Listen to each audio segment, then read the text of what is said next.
So this video is marine biology, and it's module 2.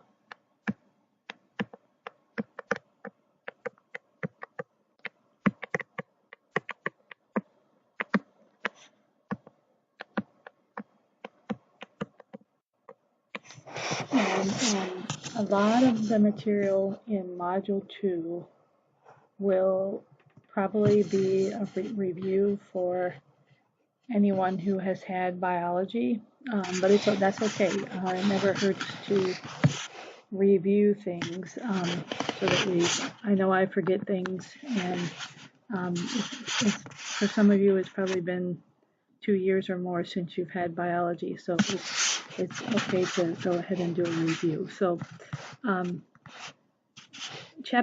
module 2 deals with life in the sea, and you may remember from biology that there are criteria for things that are considered living, and in biology we listed those as containing DNA. And then sort of related to the fact that they contain DNA is that in order for something to be considered alive, it has to be able to reproduce. And generally, we think of reproduction as the organism reproducing so that you have offspring. But in some organisms, can't reproduce like the full organism, but they can reproduce at the cellular level, and they would still therefore be considered alive. Another characteristic of things that are alive is that they can sense changes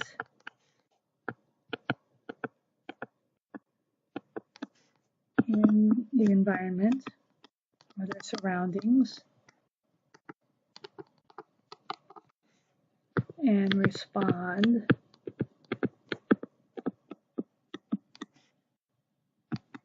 to those changes.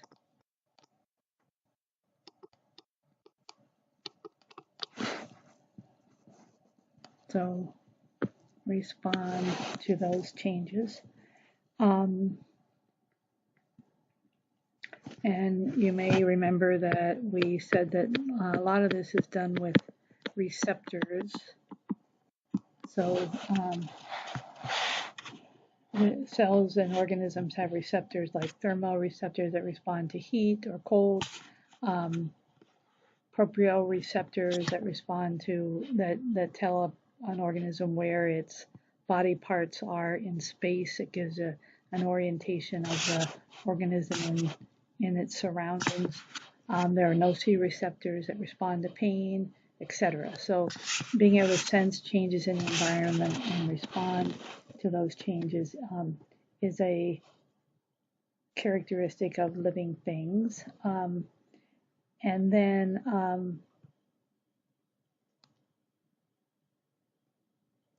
another characteristic of living things is that they have to be able to do metabolism. And metabolism is being able to take food and convert that food into energy that the organism can use. Okay, so these are characteristics of living things. So basically what we're going to do in this module is we are going to take each of those things and we will see how they apply, how they are important to organisms that live in a marine environment. Okay, so let's start by talking about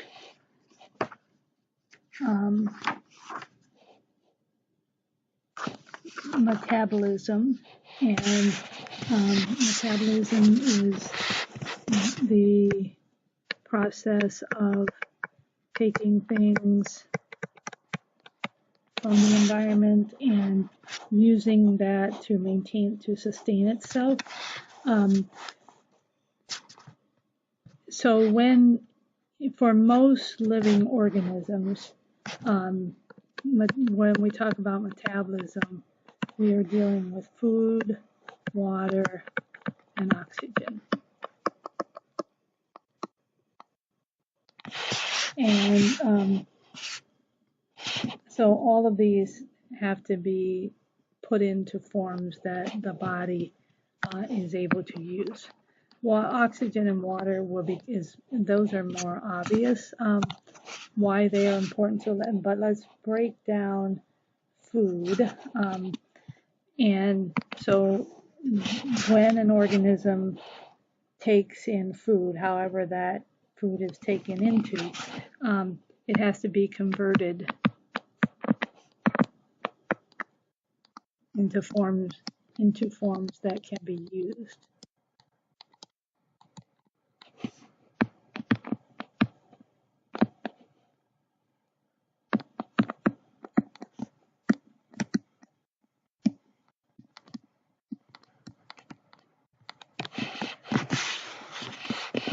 And most food substances can be broken down into three main forms: carbohydrates, proteins, and fats. Carbohydrates are made up of carbon and then water. So one of the things you'll notice about carbohydrates is that there's always twice as many hydrogens as there are oxygens. So the hydrogens and oxygens in carbohydrates are in the same ratios as exist in water. So you can think of a carbohydrate as being carbon and then water. Okay, so carbohydrates would be like your sugars, starches. And one thing that you heard about in biology and will encounter again that is also a carbohydrate is chitin. So for many organisms, the skeleton can be made of this carbohydrate, chitin. So if you dissected a crayfish, the exoskeleton of a crayfish is made up of chitin. Many insects, their exoskeleton is made of chitin, and that is a carbohydrate. Okay, proteins. What I want you to remember about proteins is that proteins are chains of amino acids. So there are 20 different amino acids, and they can be linked together in chains of 2 or in chains of hundreds of amino acids. And depending on how many are linked together and which ones are linked together, that determines the type of protein that you have. Proteins do different jobs for organisms. Some of them serve as hormones. Some serve as enzymes. Enzymes often act as catalysts to speed up or especially to speed up a chemical reaction. And amino acids and proteins also are a large component of muscle tissue. Okay, so proteins are just chains of amino acids. Okay, then lipids or fats.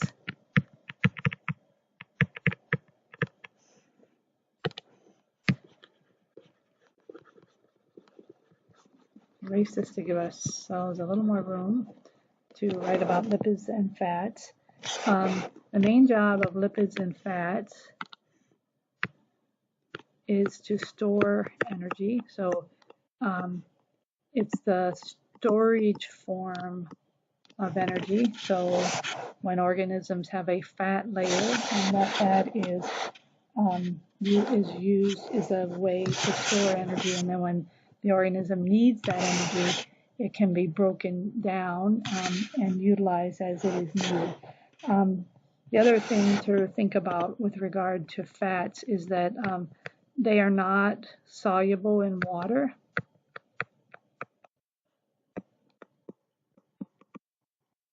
So you've probably mixed oil and water together, and you saw that the oil does not mix with the water, so fats are not water soluble. And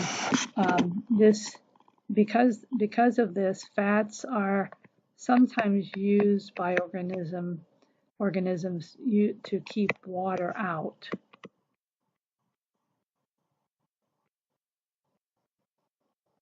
So birds will coat their feathers with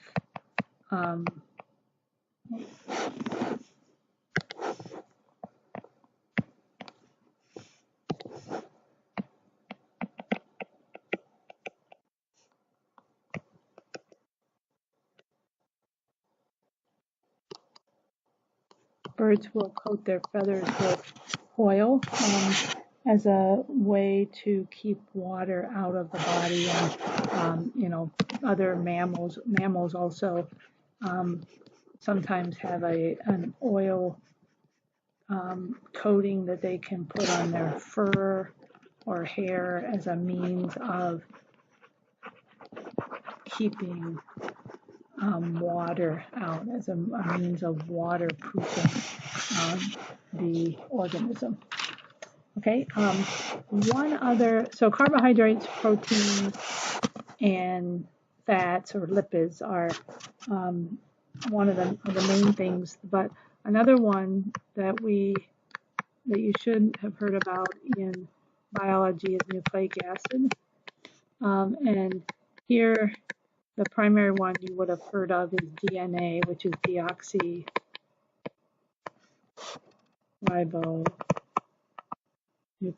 acid. And as you know, DNA is what contains the genetic information that gets passed on to offspring. So it's like the instructions for all different traits of an organism. Another type of nucleic acid is RNA, which is just ribonucleic acid. And it also is involved in, both of these are involved in reproduction and passing, organisms passing traits on to offspring. Okay? So carbohydrates, proteins, lipids and fats, and nucleic acids are the nutrient components that are important for life in organisms. Let's review a few terms.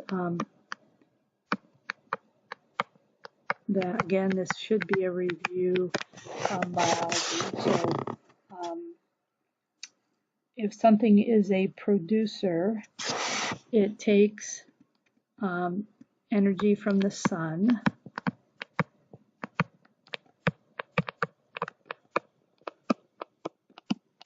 and it transforms that into a form of energy that it can use.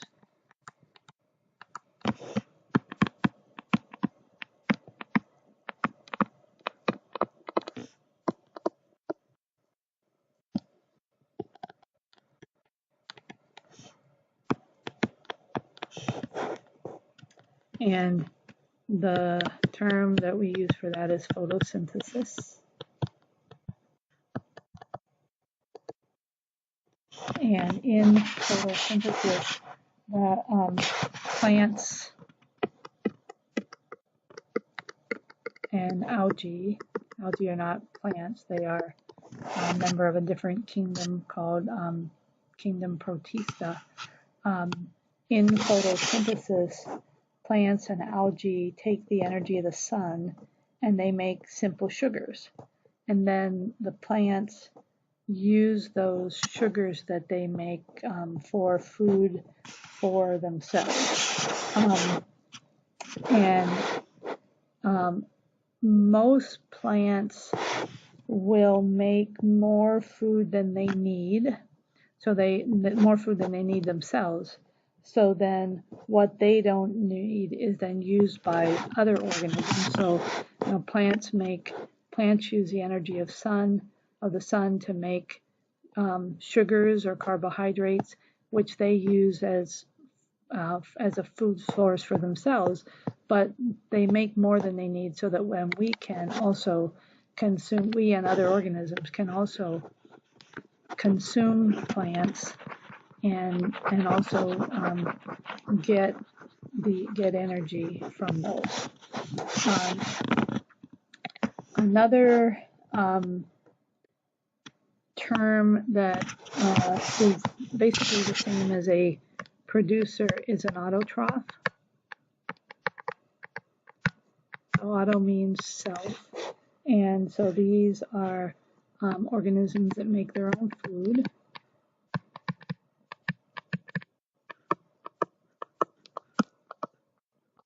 Using the energy of the sun. And then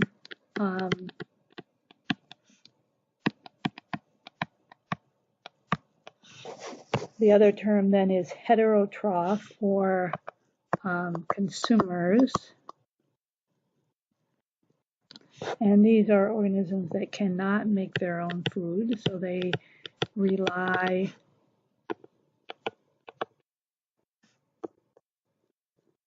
on they rely on the autotrophs for food. And as I said earlier, the autotrophs make more food than they need for themselves, so that then the extra can be used by the heterotrophs.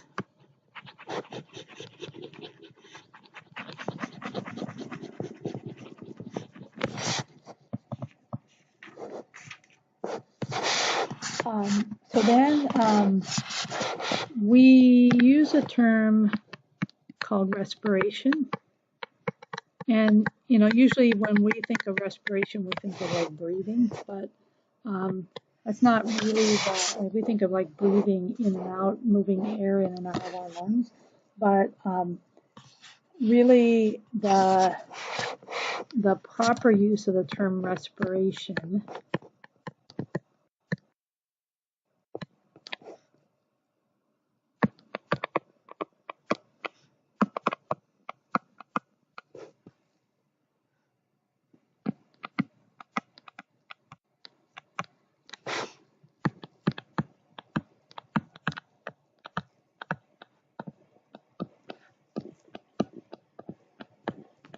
So the proper use of the term respiration is converting food into energy that can be used.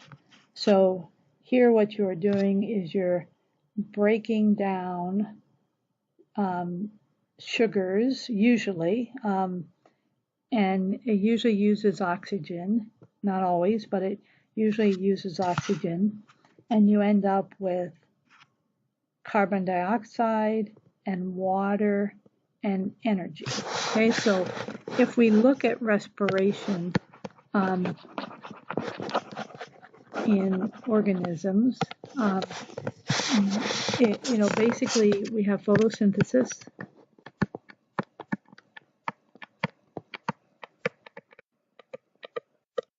And photosynthesis takes water plus carbon dioxide, and then in the presence of sunlight,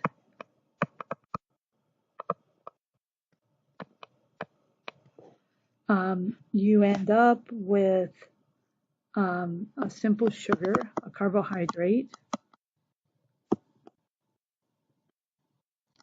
and oxygen. Okay, so the simple sugar C6H12O6. So here's the carbon and then the water. So you have twice as many hydrogens as oxygens. So you have 6 carbons and basically 6 waters there. So this is what happens in photosynthesis. Well, then what happens in respiration is that organisms take these simple sugars. So they take the C6H12O6, it's a carbohydrate, and they add oxygen to it. Usually, it can be done without oxygen, but in order to get the most energy, oxygen would be used, and then that gets converted to water plus oxygen plus energy. Okay, so we started with water and CO2, and after respiration we have water and CO2 again. So then this water and CO2 can be used by plants for photosynthesis. Okay, so respiration is taking these carbohydrates in the presence of oxygen, and byproducts are water and oxygen, but the big thing is that you get energy out of it, and then the organisms can then use that energy. That energy, if you remember again back from biology, that energy is in the form of ATP, which stands for adenosine triphosphate.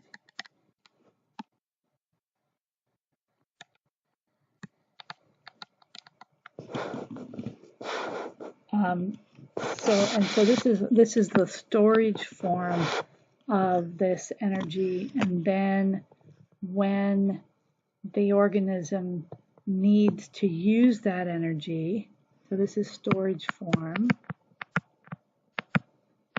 and when the organism needs to use that energy, it breaks it down into ADP plus phosphate. And when you break this bond, when you break that down, that releases the energy so that it can be used by the organism. Okay, so let me erase this, and then I'll put up a figure that from your book that summarizes photosynthesis and respiration.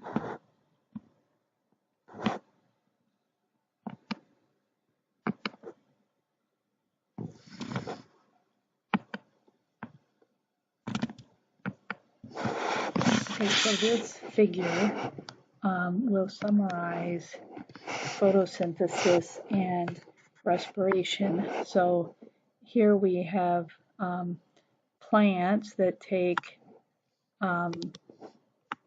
water. Oh, I gotta get a color there. Let's see. Let's use purple. Okay, so here the plants are going to take water and CO2, and in the presence of the sunlight, they will make organic matter and oxygen. And this organic matter, it'll also make water, which isn't shown there, but this organic matter is carbohydrates. So C6H12O6. Okay, so that's what the plants do, and then so that's what producers do, and then consumers, in this case it's showing a deer, will consume that organic matter, and as they are consuming that organic matter, they convert that organic matter into energy, and CO2 and water. And then this whole process can begin again, because then the plants will use this water and CO2 in the presence of sunlight to again make carbohydrates and oxygen. And as we said earlier, this energy that is made is in the form of ATP. Okay, so that's just a nice summary figure to show you photosynthesis and respiration.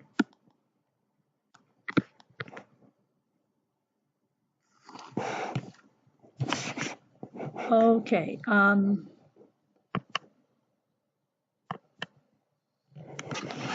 Another thing that you studied in biology are cells, and you might remember, so cells are the basic functional unit of organisms, and from biology you may remember that there are two types of cells. There are prokaryotic cells and there are eukaryotic cells. Prokaryotic cells have no membrane bound organelles. So organelles are the little, organelle means like little organ, so there's a little structures that perform jobs for a cell. A prokaryotic cell has no membrane bound organelles. A eukaryotic cell is more organized.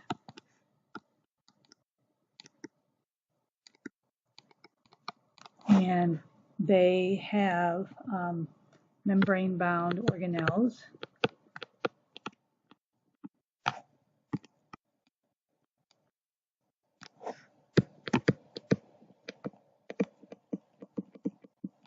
So organelles with a membrane around them that perform specific functions for that cell.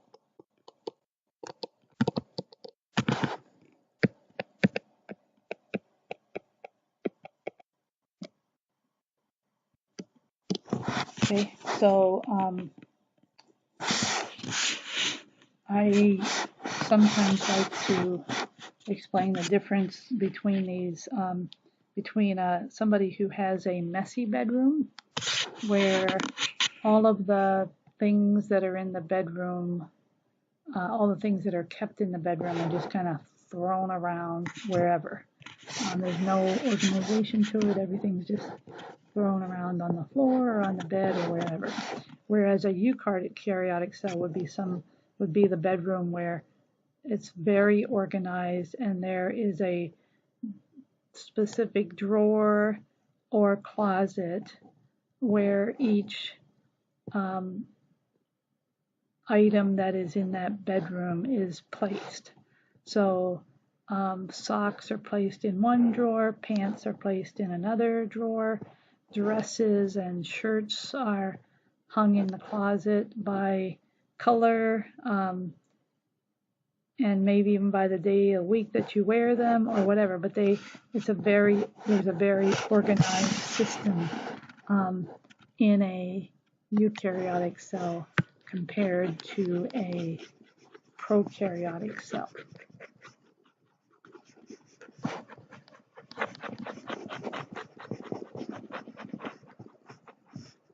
Here is a picture of a prokaryotic cell.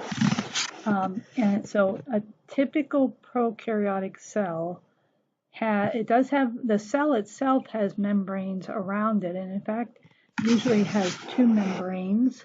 The outermost membrane is called the cell wall, and then the membrane inside that is called the plasma membrane. So the cell itself does have a membrane, but then when you look inside the cell, there's no organization to it, and essentially what you get, then you just have a strand of DNA that's just thrown in there.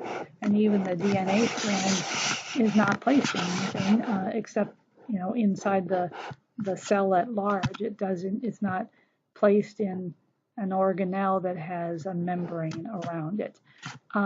Some prokaryotic cells may also have a flagellum, which is like a long tail-like thing that is used for locomotion. It actually works sort of like an outboard motor on a boat in the way that it turns. And then also prokaryotic cells may also have little structures on them that are like hair-like structures that are called fimbriae. And those are important, especially for some types of prokaryotic cells for reproduction. But basically, the cell has very little organization to it, and everything is just kind of thrown in there. But then when we look at a eukaryotic cell,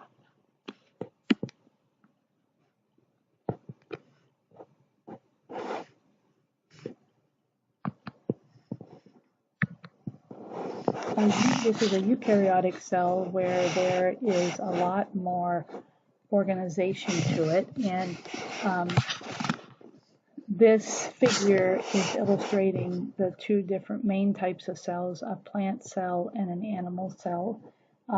There are some differences between them, but also some similarities. One is that plant cells tend to be more rectangular, and animal cells tend to be more oval. Plant cells have both a cell wall and a plasma membrane, so that just like the prokaryotic cell, they have an outer layer that's called the cell wall, and then inside of that is the plasma membrane, whereas animal cells only have a plasma membrane. Okay, so only one membrane around the whole cell.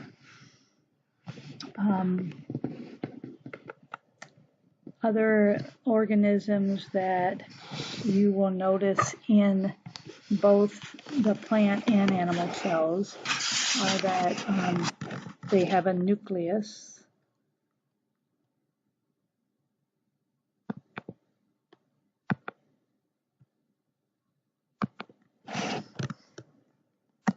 So eukaryotic cells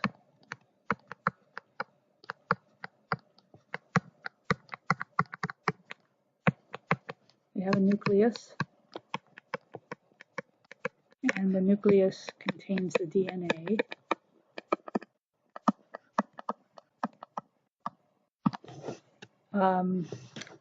Other really important structures in eukaryotic cells are called the mitochondria.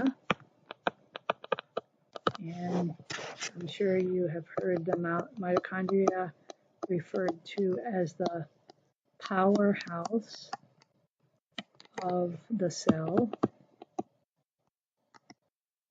because it is in the mitochondria where ATP is made. So cells that need a lot of energy have a lot of mitochondria because they need to make a lot of ATP. Another structure that is important is the endoplasmic reticulum. And the endoplasmic reticulum, and related to that are the Golgi bodies.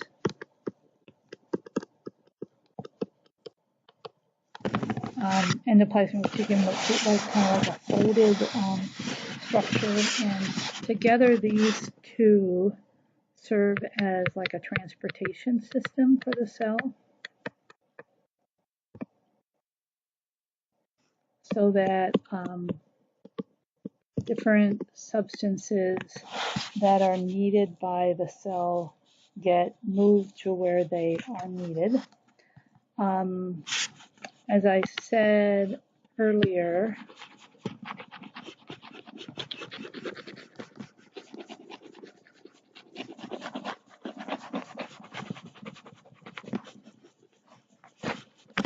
plant cells are different from animal cells in that they have a cell wall. Plant cells, or I'm sorry, animal cells only have a plasma membrane. Plant cells have both a cell wall and a plasma membrane. And then another structure that you see in plant cells are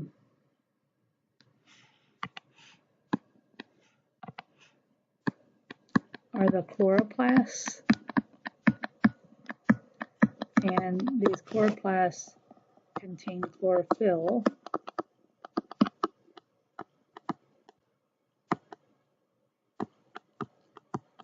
And the chlorophyll serves as a catalyst.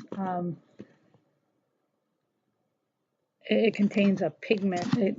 The chloroplast class contain this pigment that is called chlorophyll that is involved in photosynthesis. You'll also see in plant cells, you'll see something called a water vacuole, and we'll discuss that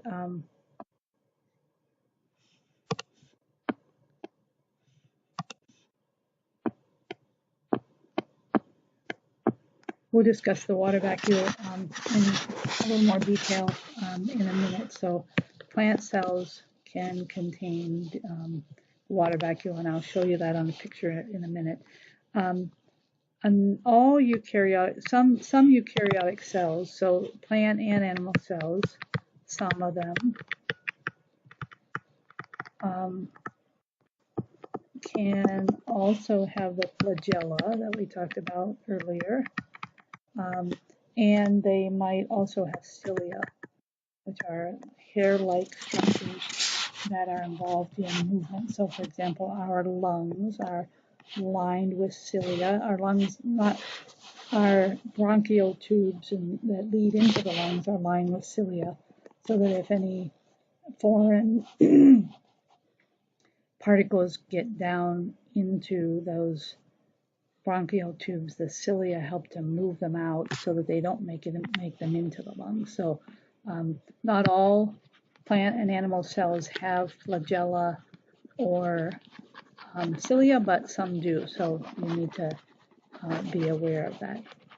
Let's go back and look at that picture then of the plant and animal cells. So this structure here is the nucleus. Okay, so that's what contains the DNA.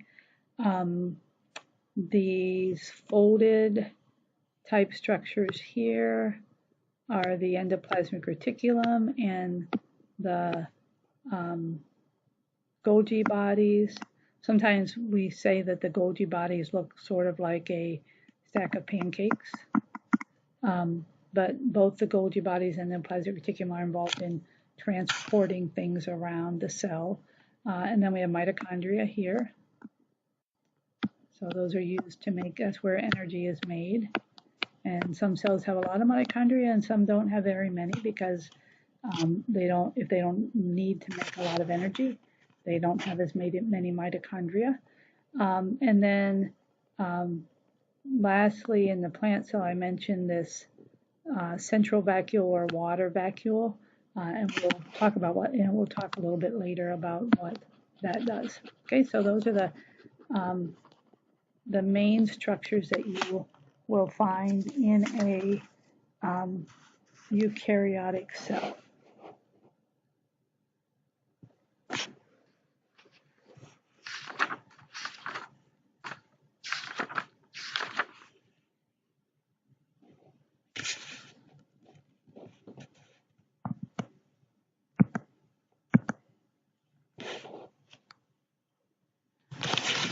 Okay, so let's talk now about how things survive in the sea. What are how are these characteristics of life? How do they apply to organisms that live in the sea? Well, one term I'm sure you've heard of is homeostasis. And homeostasis is it's a term that's used to describe how or the state in which a living organism controls and regulates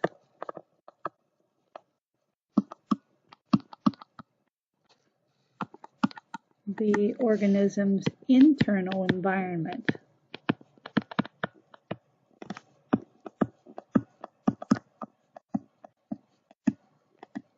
So an organism probably doesn't have a lot of control of the environment that it is in, but it has ways that it can control and regulate, I left the word out, internal environment. So the environment within the organism itself can be controlled, and therefore, and that's referred to as homeostasis.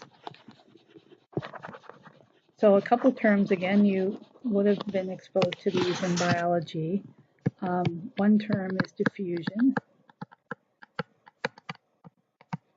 And diffusion just describes the movement of molecules from an area of high concentration to an area of low concentration.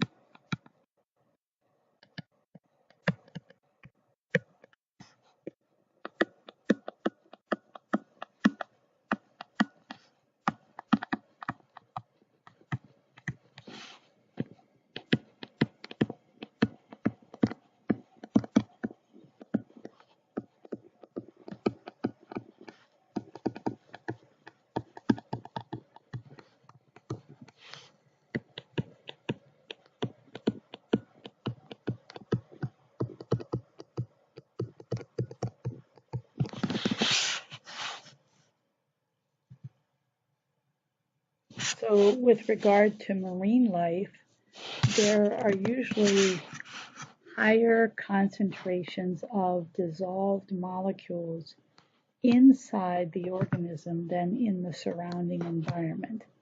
So how do we keep those molecules, those important molecules, inside the organism?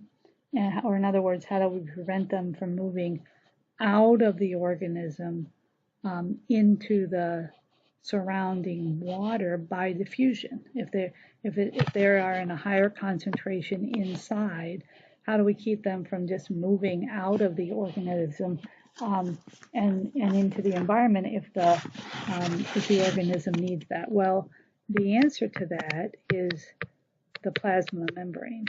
So the membrane that goes around an animal cell allows small molecules to go through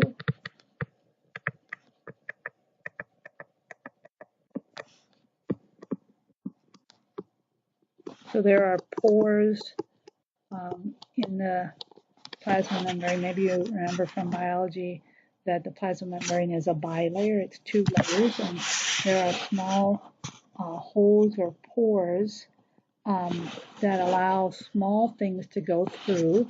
But then we also say that the plasma membrane is selectively permeable to other organisms. So what we mean by that is that only certain large molecules can go through.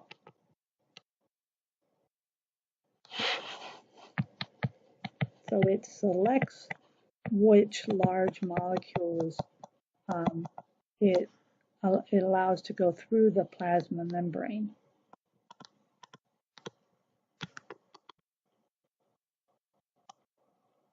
Okay, so it's selectively permeable, or another word that's sometimes used is semi-permeable. So water is a small molecule. A water molecule is pretty small. So water can go through the plasma membrane, but then other larger molecules are not able to go through the plasma membrane because it is selectively permeable, allows some things to go through and some things not to go through. So besides diffusion, then there is a process that is called osmosis. And what osmosis is that water is allowed to move,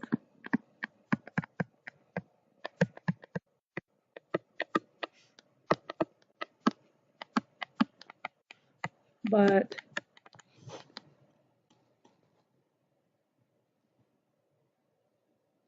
the substances that are dissolved in water cannot.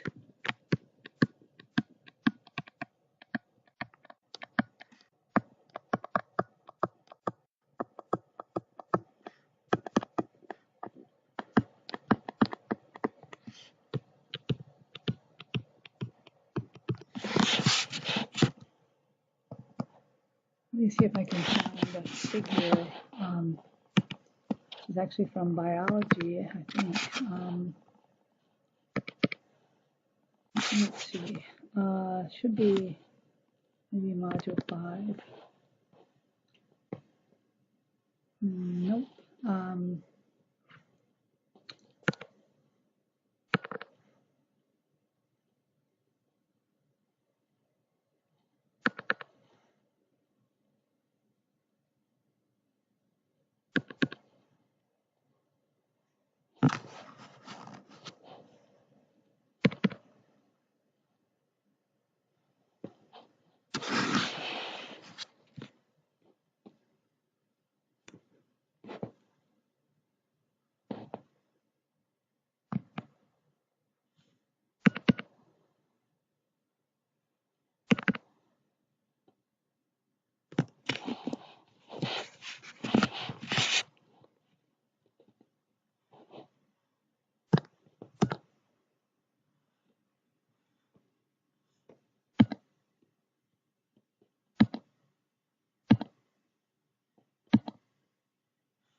Okay, so that's not the correct figure. So the main thing I want you to remember about osmosis is that water is allowed to move, but the substances that are dissolved in water cannot.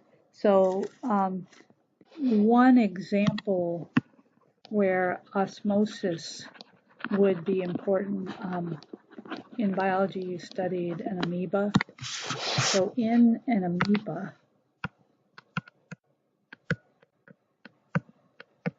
it's a single-celled organism.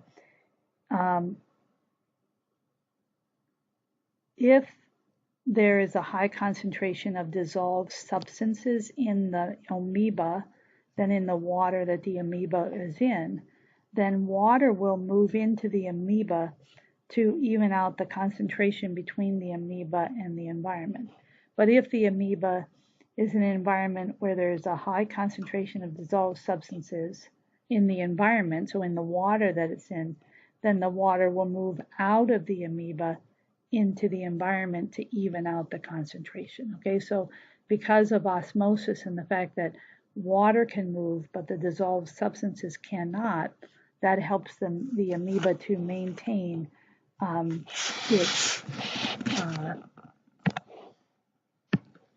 maintain the concentration in the amount that it requires for its own life. I mentioned earlier that marine plants have a central vacuole. or a water vacuole.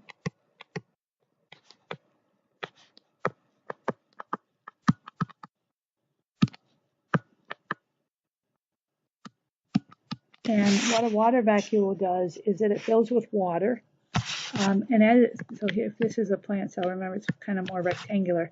Here is the central vacuole, and it fills with water. And as it fills with water, it presses against the sides of the cells.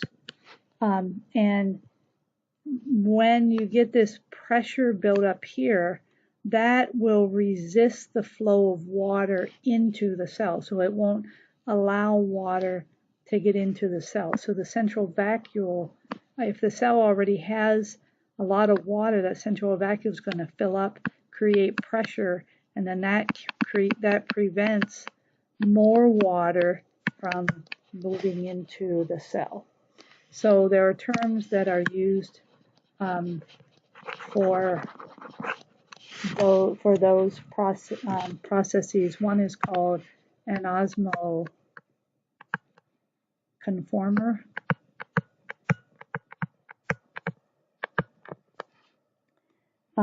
And another is called an osmoregulator. So an osmoconformer is one that can adjust the internal concentration of the salts so that they match what is in the surrounding water. An osmoregulator is one that maintains the same internal concentrations, but those concentrations can be different than the surrounding environment. So your book talks about a salmon. The salinity in the blood of a salmon is about 18%, and in salt water it's greater than 18%. And as you know, salmon at various times in the year they move from salt water to fresh water. So there are ways that the salmon, because of osmosis, the salmon is able to regulate when it needs more, when it is in danger of dehydration, which would happen when it is in salt water. It will actually drink seawater to prevent the dehydration, and then the extra salt that it's taking in with the seawater just gets eliminated in its urine.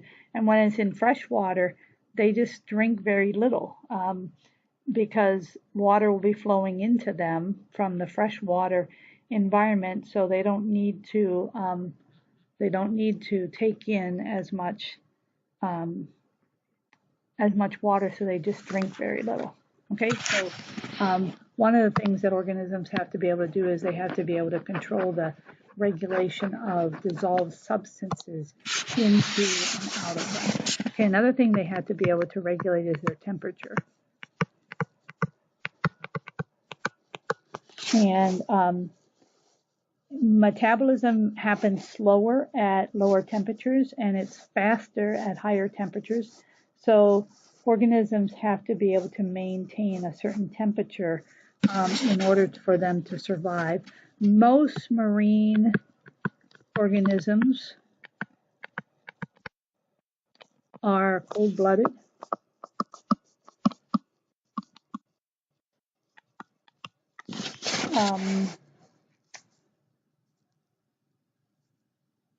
And different terms that are used for cold-blooded are an ectotherm and a poikilotherm.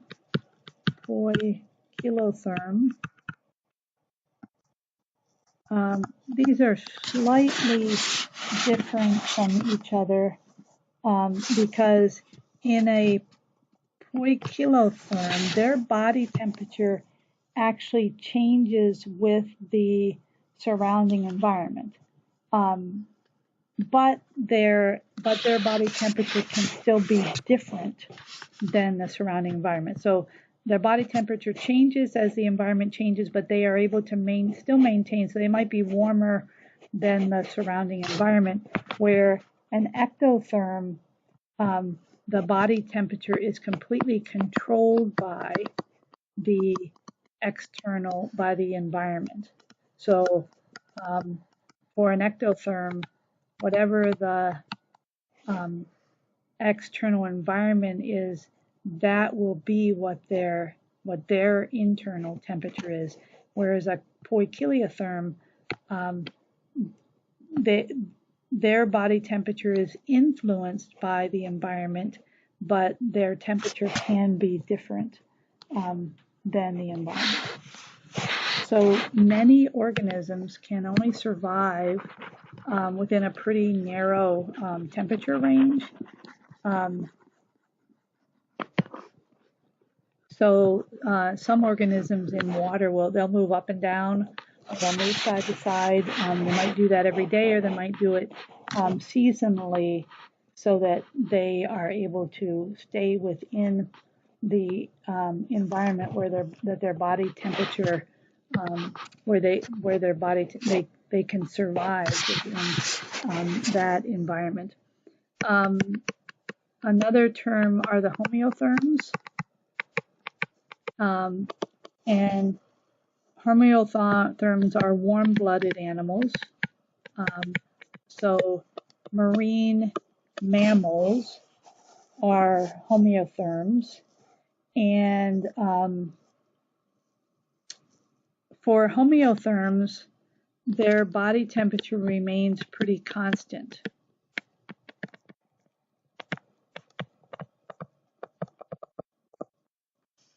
So you are a homeotherm,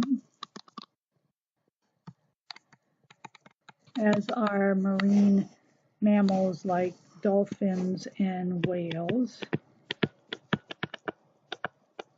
And again, there are another term that is used is an endotherm. And the difference between a homeotherm and an endotherm is that a homeotherm uses its own heat, and it has its own heating and cooling mechanisms, whereas an endotherm really can't control its own temperature. So it might have muscles that produce heat.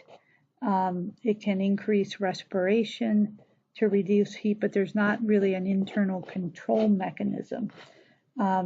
So an endotherm might have things like blubber or hair or feathers that insulate it so that it doesn't lose all of the heat that it produced, but it can't really control its own temperature like a homeotherm can. You are a homeotherm, and the hypothalamus in your brain is the control center for your brain. Okay, let's talk about reproduction. There's another thing that marine mammals have to, any type of marine life has to be able to deal with in order for life to, so there are two types of reproduction. There is asexual reproduction and sexual reproduction. Asexual reproduction involves a single organism, and sexual reproduction involves two parents.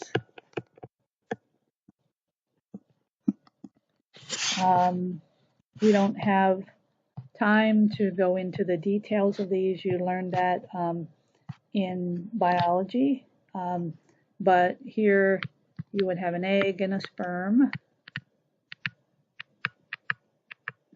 And if a chromosome looks like this, two halves to a chromosome, in sexual reproduction, the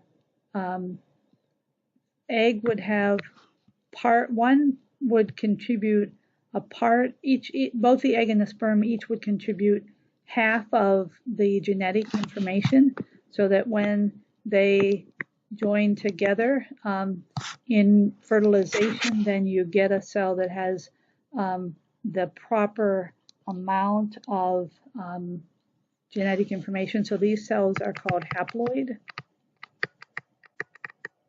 and this is called a diploid cell. So egg and sperm are haploid cell, and then every other cell in the body are diploid cells. Asexual reproduction, the offspring will be an exact copy of the parent. And as you know, with sexual reproduction, the offspring will have a mixture of traits that come from the parent. How does reproduction happen in the ocean? There are different ways that organisms reproduce. Some organisms do what is called broadcast spawning. Broadcast spawning, and SPAW.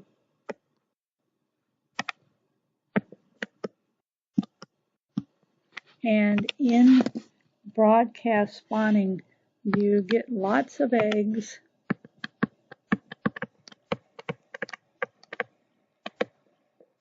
and lots of sperm deposited in the water and or released into the water. And then it's just a matter of looking at the probabilities. Are they close enough? Are they were they placed there at the same time, so that the eggs and the sperm can meet up with each other and reproduction can occur. So broadcast spawning is one way that reproduction occurs. There are other organisms that form mating pairs. So dolphins, for example, form mating pairs. And then for some marine organisms, the females lay eggs, and then the males fertilize them later.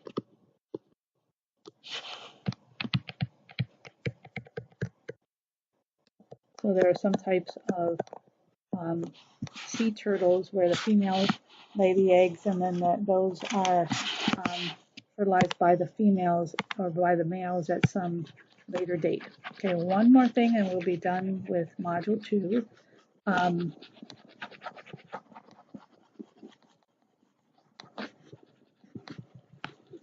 And that last thing that we just briefly need to talk about is, again, this is a review from biology, but in biological systems we use what is called binomial. So binomial means two names, and so when we name organisms, we name them by their genus and their species.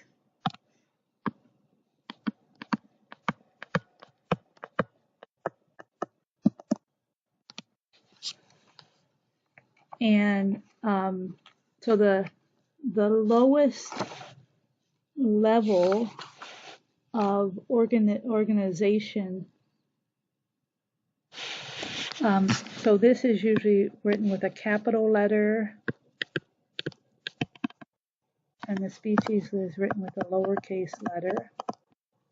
And if as we go through the genetic, as we go through the naming system that is used for biological organisms, what defines a species? Well, what defines a species is that they have similar characteristics,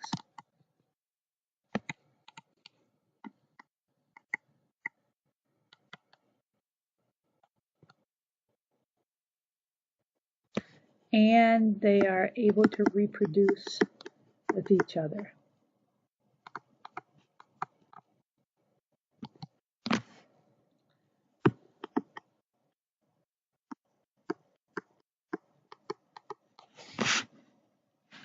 and produce offspring that can reproduce.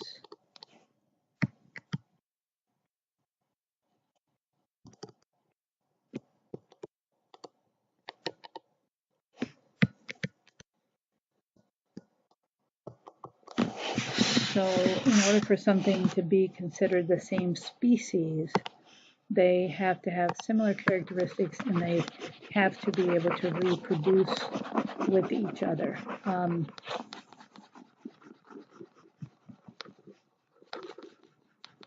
Let me very quickly put up, so the classification system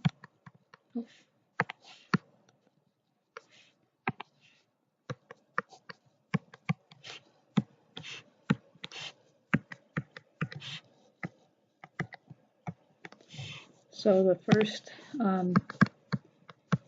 is kingdom, phylum,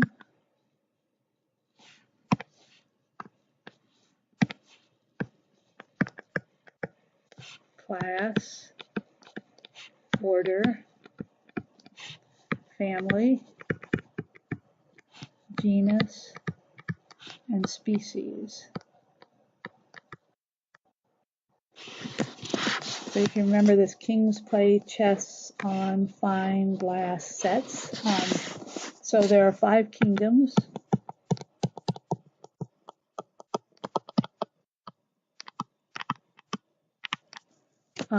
And all living organisms would be placed in one of those 5 kingdoms. We will primarily be dealing in this class with the plant kingdom and the animal kingdom, but there's also fungus, Monera, and Protista. But the one thing I want you to see about this is that if we take all the organisms, all the living organisms on the earth, all of those organisms would be in a certain kingdom. Okay, so this would be, in a kingdom would be lots of organisms. So in the animal kingdom, we have lots of organisms. But then as you move down through this classification systems, the number of organisms that are in each phylum becomes smaller and smaller. And then the number that is in each class becomes smaller, so that by the time you get down to species, there is really only one organism that is within a certain species, because in order to be within a species, they have to be able to reproduce with each other. So as you move through the various levels of the classification system, you go from having lots of organisms within a certain kingdom to having few or one organism in a species. And as I said, scientists usually name things by their genus and species. So that's the binomial nomenclature from there, comes from the genus and the species of a particular organism. So human beings are Homo sapiens. Homo is our genus, and sapiens is our